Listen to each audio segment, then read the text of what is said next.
Welcome to Module 14, Conversion Rate Optimization. And you might be wondering, why does a textbook about SEO have a chapter about CRO? Well, the thing is, driving visitors to your website is only half of the equation. Because once they are there, you want them to do certain things. You want them to convert, and you want more people to convert. So this is where conversion rate optimization helps, which basically is the process of comparing different variations of the website, seeing which one works better, and then basically iterate and tweak your website based on the results. We will start by teaching you the CRO fundamentals. We talk about the hierarchy of conversion, measuring conversions.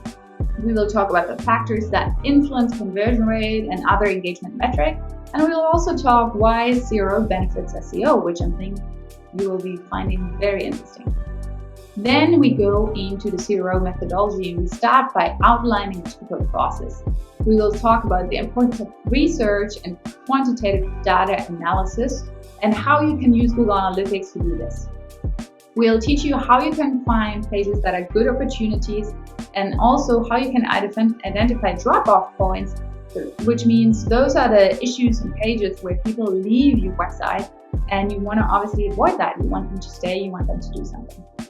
We will also talk about qualitative data analysis, the user approach where you use customer service, on-site service, and interactions on the website to understand what people like and do not like. And lastly, we will talk about testing procedures. We will explain what A/B tests are and how they work. And we wrap all of this up with the SUSO Method to CRO. And don't forget to take the quiz to test your knowledge in the end of the module.